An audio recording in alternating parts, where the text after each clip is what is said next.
Goeiedag, hierso by Herberg Studios. Ons is baie opgewonde om vandag hier met Donnie Vermaak te gesels. Ek is Linet Weyer en vandag gesels ons net 'n bietjie oor ons geloofstories. En Donnie, baie welkom hier, so dis lekker om jou hier te hê. Dankie Linet, dis heerlik om hier te wees.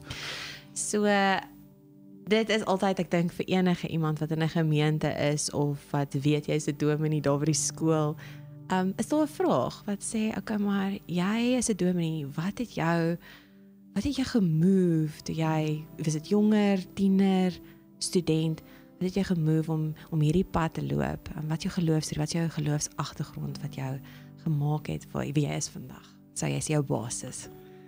Ek het die voorreg gehad om groot te word in 'n huis met twee ouers wat diep gelowige mense is. Ek onthou van kleins af was ons deel van die kerk gewees waar ek eintlik maar groot geword het. Ons het reg oor kan die kerk gebly. So ek het nie net groot geword op Sondag nie. Ons het daar skateboard gery in die week. Lekker.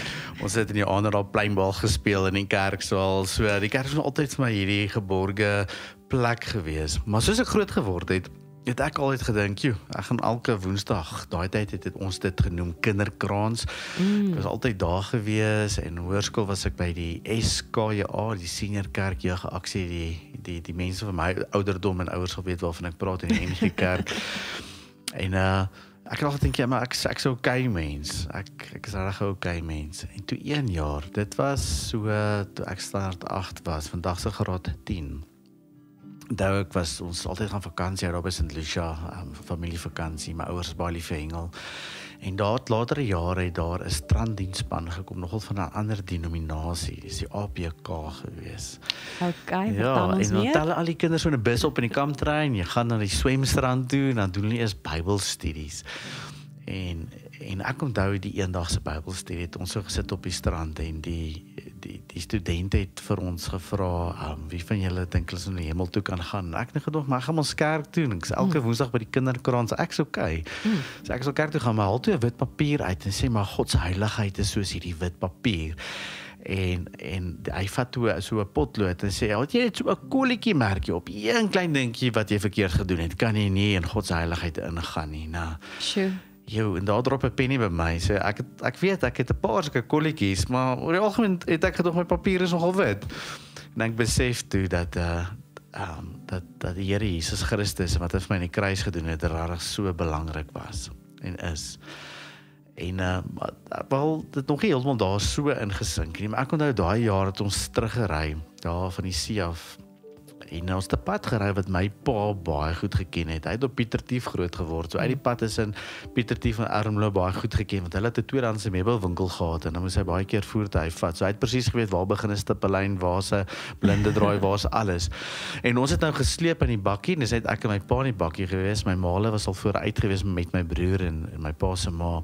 Hulle is toe na omtrent Ermelo. Ons het agter 'n trok vasgesit en die trok is baie stadig op die opdraandes. So het van hierdie gewone wit trokke, 3 ton trokke, en hy's baie vinnig op die afdraande. So my pa kon hom nie verbyvat nie, maar dis nou hoe dit is. Maar ek onthou daai een aand het ons so op 'n blinde hoogte oorgegaan en ek sien onder hierdie trok kom daar 2 stelle van hierdie groen liggies van die ander aankomende verkeer op. Dit beteken daar's een van hierdie groot 10 tonne trokke. Ek hoop ek sê dit reg, wat in ons baan aankom. Sjoe. En die trok voor ons en die trok in ons baan bots toe natuurlik, en in die bots skryf die trok die ander trok in die wal af in die oorkantste baan. En ek voel net hoe hierdie bakkie so ruk soos my pa rem, want nou gaan die waantjie begin swaai en ek dink my pa hy kan cool en kalm bly onder hierdie omstandighede. Hy gee toe vet dat die waantjie reg trek, maar ek kan net al die glasstukke wat so op die bakkie val. En ons is toe ongeskonde daardeur. My pa trek toe af en hy is natuurlik baie kwaad en hy klim uit en konfronteer toe die ou wat in die aankomende baan teen hierdie trokkie voor ons vasgery het. En daai aand was nogal 'n noue ontkoming geweest. En ek weet nie as dit 'n rol gespeel het nie. Maar dit was ek 2 of 3 weke later op my bed. Nou, ek het altyd groot geword met 'n Bybel langs my en dalk so 'n boekie wat my gehelp het om te bid, maar ek het altyd wel gebid elke aand. Ek het nie geweet as God rarig is nie, maar vir just in case. God rarig bestaan. Yes. Ek sê, Yes. Here, ek het gebid. Ek het gepraat met U. Maar ek het nie baie Bybel gelees nie, want die Bybel was my baie keer Grieks geweest of Hebreëus wat ek later uitgevind het dit in elk geval sou wees. En maar daardie aand het ek was hoërskool, ek was dan te agter teruggekom by bed gaan sit, daar was iets gewees met ons vriendekring en ek kan nie onthou wat dit was nie. En ek begin toe met die Here daar te praat. En daai aand ek kon daar soos gisteraand het asof ek het gevoel gehad maar wat die Bybel en lees en ek weet mens lees nie Bybel so nie, maar ek maak die Bybel toe nou oop en ek lees en vir die heel eerste keer in my lewe ervaar ek dat God het my deur hierdie Bybel in my praat. Dat ek verstaan wat hy sê en dat asof hy met my praat. En hy nie net met my praat nie, ek het reg beleef dat God lief is vir my en die wêreld waarin ek lewe. En daai liefde het my, soos ek maar in Engels sê, gefloor. Dit het my lewe omgedraai. Ek kon nie anders as om op hierdie liefde van God te gereageer het nie. So dit nou gebeur, ek het op daai stadium was ek baie lief vir die rekenaar, ek het gedink ek gaan programmeer vir die res van my lewe, my ouers het ook so gedink, ek het sommer toe al lankal geprogrammeer, maar dat pakkette vir my aangekoop en ek het dit gedoen, en ek besef toe, ek ken die rekenaar baie beter as ek vir God ken, die skepper en gewer van lewe, en ek het begin Bybel lees, ek het Bybel begin opsloop, baie fundamentalisties, baie oppervlakkig gelees, maar ek het die Bybel gelees, want ek wil hierdie God leer ken. Ek het op daai stadium gevoel, jammer vir die kritiek, hoop iemand vir dit sensitief nie, die kerk het my nie baie gehelp nie. Want ek het rarig behoefte om weet wie die Here te leer ken. En so gebeur dit toe my standaard 9, dus toe standaard 11, standaard 9, graad 11, ja, toe het ons net met grade begin. Toe het ek beleef dat die Here wil hê, want dan moet jy begin aansoek doen, dat ek gaan teologie swaat. Maar ek wil nie 'n dominee word nie. Ek gaan teologie swaat. Ek gaan teologie swaat rarig net om dit vir die kerk nie gedoen het, my te help nie. Dat ek die Here kan leer ken. Ek wil nooit 'n dominee geword het nie. En 'n lang storie kort te maak, onthou ek op my verjaarsdag, graad 11 jaar, te roep my wetenskaponderwyser my, en ek was deel van die wetenskap vasverhaalspan. Ek was goed met wiskunde en wetenskap. En sy voel toe sy wil na skool met my nou praat. En sy praat met my, sê vir my, Dani, sy weet ook ek wil gaan teologie swaat, sy voel ek mors al my talent, gooi alles weg, want sy ken sendelinge met 'n bussie en 'n blondekop dogtertjie, en het nooit geld om die bussie reg te maak nie, en die blondekop dogtertjie kan ook hierdie pop hê wat sy wil hê nie. Sy voel ek moet regtig mooi gedink oor wat ek doen, maar ek het regtig beleef die Here wil ek moet gaan teologie swaat.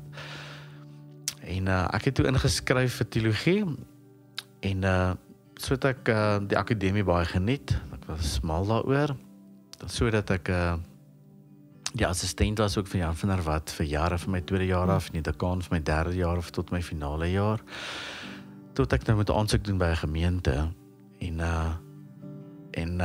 Jan van der Walt was goeie vriende met Stefan Joubert gewees op daai stadium, of nog steeds sekerlik, en Jan hoort maar ek wil Bybelskole doen, en hy voel maar Stefan Joubert op daai stadium groot Bybelskole gehad, en hy voel toe maar kom gaan doen ek my gemeentejaar by Stefan Joubert by die gemeente waar hy is nie. En ek sê okay nee, dis reg, en hy reël toe. Die fakulteit het nie gehad dat ek moes na 'n spesifieke gemeente toe gaan nie, maar Stefan Joubert het die fakulteit kom sien, die kuratorium en gesê hoorie maar hy wil my graag hê. En dit is een van Stefan se leierskap skole wat hy aangebied het met hierdie Bybelskole wat hy ook gedoen het van tyd tot tyd. Dit is daar 'n klomp dominees en ek sien toe 'n stuk in die kerk. As jy dominees huil en ek kan sien hierdie kerk het die ouens gebreek. En daar het ek regtig beleef die Here het mense in sy kerk nodig. Ja. Gewone stikkende mense. En daar het ek regtig beleef ek 'n roeping besef het. Ek moet ook maar as dominee word in 'n kerk. En dit is hoe ek toe nou 'n dominee geword het. Nou met een van hierdie traits in my teologie loopbaan of opleiding, onthou ek het ons weggebreek na 'n retreat, 'n klooster toe, en het was stilte gehad, en ons het sulke sessies gehad as wel kon praat, en het ons 'n bietjie gereflekteer oor alles. En daar het ek bewus geword tydens een van hierdie sessies wat regtig 'n groot verskil in my lewe gemaak het. Ek het dit daai dag eers besef. Ek onthou my pa se ma, my ouma, het so van tyd tot tyd by ons kom kuier vir so 2 of 3 maande. Dit is altyd lekker geweest, want in die oggende, as jy so was klein geweest almal, dan jy so om die hoek van die kamer geloer, is ouma al wakker is, en sy wakker is, en jy by haar ingekruip, en vertel sy al die stories uit Swaziland, waar hulle nou geboor het en groot geword het. En partykeer as jy om die hoek van die muur loer, en jy kyk na die kamer, dan sit ouma regop op haar bed, en sy lees Bybel. Baie vroom, as jy haar Bybel vir haar neersit en haar bril, mag jy nooit haar bril op haar Bybel neergesit het nie. So jy kan agterkom met die respek wat sy het. God is vir haar ontsettend belangrik. En sy het nie baie oor God gepraat nie. Maar net daai stilte tyd wat sy elke oggend gehou het, dink ek het 'n groot verskil in my lewe gemaak. Ja. Dit is special, Donnie. Dankie dat jy met ons dit deel. Dit is baie spesiaal om mense te hê wat so 'n massive invloed in jou lewe het, nie? Ja. Sou jy sê, behalwe nou vir hierdie verhaal van jou ouma en jou ouers, as ek jou kan hoor, wie sou jy sê is nog, jy staan vir jou uit, wat jy regtig gedra het, as mentors miskien, of teoloog wat jy regtig na opkyk? Ja, daar's klomp goeders. Ek het so 'n goeie vriend, hy's 'n prokureur, maar hy lees baie, en hy lees nogal van studente daar af baie teologie ook. So hy's 'n lekker belese jong man, goeie vriend, en dan sal ek baie keer my vra, maar wat se boek kan ek lees om by hierdie uit te kom, of wat ook al. En dan besef jy, dis nie 'n boek nie, dis klomp mense, dis klomp teoloë, wat so goed net saamval en sin maak vir jou. Maar ek het 'n oulike jeugdominee gehad, in ons gemeente was groot geword het. En ek dink, nadat ek hierdie verdieping my geloofslewe beleef het, dink ek het 'n groot ondersteunende rol gespeel. Ek onthou my pa het gevoel, maar ek is nou 'n bietjie psigologies na die ander kant toe ongesond, want toe was kerk vir alles en Jesus was maar alles. Hy voel net nou met 'n balans wees in my lewe, en ek onthou toe sê ek maar, kom ons kry net die dominee, het hy nou hierdie pastorale gesprekke met ons voer. Daar sit my ma en my pa en ek en die dominee, en hy fasiliteer die aand, en ek kan dit so mooi onthou. Ek kan dink my pa is nou baie bekommerd oor my niet gevonde geloof. Alhoewel my pa 'n diep gelowige is, my pa regtig voel hier is bietjie ekstreem. Kan ek onthou die dominee het vir my pa op 'n mooi manier gesê, ek kan rustig wees, nou ek's in goeie hande. En dis nie sy hande nie, dis in God se hande. So ek dink hy het 'n groot rol gespeel. Ek dink in terme van leierskap, my kans gegee van jongs af in die kerk. Ek was daar vertydelijk ook jeugwerker geweest om groot kampe aan te bied, soms tydens met teologiese studies en goed. So ja, dit het 'n groot rol gespeel. Ek onthou, ouens soos Jaco Strydom het nou reg by ons gebraai weer. Op die Matlale uitreike, dis 'n uitreik wat die Kruispad Koffiehuis begin is daar in die stad, Jan hulle en Elise Marie hulle en Eko was betrokke met baie van die ander kinders geweest met Jaco, en hy was die geestelike leier altyd op die kamp. En in die rol wat hy ook gespeel het, en die kanse wat hy gekry het om te ontwikkel en leiding te kon neem tydens hierdie uitreik, en die verskil wat jy kon maak, bydra, die teruggee, waarvan jy nou ook gepraat het. Daai het al groot verskille gemaak. Maar latere jare, met teologie saam, daar's wonderlike baie goeie teoloë, baie boeke vol, baie goeie teoloë wat dink ek mens verryk het, van dosente tot teoloë. Maar ek vind toe nou nogal baie aanklank by radikale teologie. So ouens soos Pieter Rollins, hy's 'n Ierse teoloog, filosoof. Ek het al sy boeke gelees. Ek kan dit van min ander teoloë sê. Sy goed is moeilik om te lees, en ek het nooit gedink godsdienstfilosofie sal regtig tot my hart spreek nie, maar hy het my gehelp met 'n taal om met die moderne mense vandag oor God te kan praat. Byvoorbeeld, ek dink altyd toe ek wil sê nie tot bekering gekom het of verdieping my geloofslewe beleef het, daar 10 Bybel opgeslurp het, dan het ek klomp teksversies gehad, dat ek vir mense verduidelik wie God is. En soos ek teologie geswat het, dis soos 'n bal wat ek vasgehou het, dan sal ek vir mense soos die bal ronddraai in my hande en verduidelik wie God is. Maar soos ek teologie geswat het, het hierdie bal ontsettend groot geword. Hierdie bal het groter as ek geword. En ek het ervaar hoe ek my greep op hierdie bal of op God verloor heeltemal. En ek het beleef hoe God my vashou en my gryp. Ja. En so God is my eintlik deur my teologie is net al hoe groter en groter geword. Amper heeltemal 'n misterie. Maar soos klomp ouens, soos ek vind vandag baie aanklank vir laaste paar jare by ouens soos Pieter Rollins help met klomp goeders om vandag se mense te gesels oor God. En ons goeie Nuwe Testamentikus, daar lees nou weer 'n boek van N.T. Wright, Surprised by Hope. Daar's goeie, daar's klomp verskillende goeie teoloë. Mense nogal help om 'n bietjie te dink oor wat ons glo en bietjie gedagtes ook oop te maak. ja, ek geniet dit vreeslik baie. So, dis my een van die lekkerste goeters is om met mense oor geloof te praat, selfs vreemdelinge. Dis my regtig lekker. Ek is bly om dit te hoor. Donnie, voor ons afsluit is dalk net 'n laaste vraag vir jou.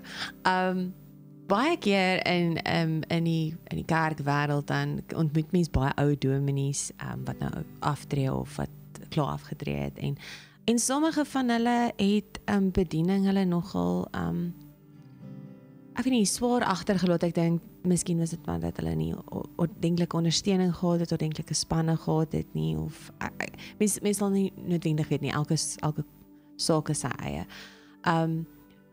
Maar daar moet toch 'n liefde wees om 'n leraar of 'n dominee te wees, om te doen wat jy doen. So jy sê jy het nog daai liefde in jou hart vir dit. En hoekom? My eerste gemeente was by 'n gemeente gewees wat 'n dominee gehad het wat hard gewerk het. En eintlik heel moontlik dalk heeltemal te veel vir die kerk gegee het of soos enigiemand anders te veel tyd vir die werk kon gee, maar ek het so baie by hom geleer, Rudy. Hy's naby my hart, ons steeds vriende, ons bel mekaar nog steeds so van tyd tot tyd deur hoe dit gaan. Rudy het my regtig geleer van liefde. En hy het my geleer wat beteken dit om lief te hê. En dat dit die kern is van ons geloof. En ek het altyd gedog ek weet wat beteken om lief te hê. Maar ek dink die pad na kennis kan 'n lang moeisame pad wees. Maar met 'n voorbeeld het hy dit eenvoudig vir my gemaak. Vir die manier hoe hy sy eie huwelik en sy eie stories, sy eie kinders en die kerk hanteer het, mense hanteer het hy met liefde 'n gemeente omgedraai van 13 in die erediens na 300 in die erediens. Hy is ook uit die gemeente uit die kerk uit ook. Bly ontsettend lief vir hom. En vir my om 'n dominee te kan wees of 'n leraar te kan wees, 'n ongelooflike groot voorreg en 'n verantwoordelikheid. Dit is 'n groot vreugde vir my en ek sê altyd ek is die beste baas. En dan verwys ek nie na die kerkraad nie, ek verwys sommer na hulle baas ook. Ek het regtig die beste baas en dit is my 'n groot voorreg om deel te wees van hierdie gemeente Larispark. Dit is wonderlik om hier van deel te wees. Wonderlik die kerkraad, die kantoorpersoneel, my kollegas span. Dit is 'n groot voorreg om hier te dien en te werk. En ja, so daar gaan nie 'n dag deur dat ek bang is ek brand uit of hier is nog glad nie meer lekker nie of ek wil nie meer wees of so iets nie. Dit is my regtig lekker. Dit is 'n groot voorreg. So dit is vir my lekker omdat God vir my lewe omgedraai het. God het my lewe regtig omgedraai van 'n depressiewe, moeilike tyd in my lewe na 'n lewe. 'n Lewe in oorvloed. En ek sou graag ander mense wil begelei om ook dit van God te ervaar. Dankie Donnie. Dit was lekker om saam met jou te kuier. Ek waardeer jou tyd en tot volgende keer. Tot volgende keer.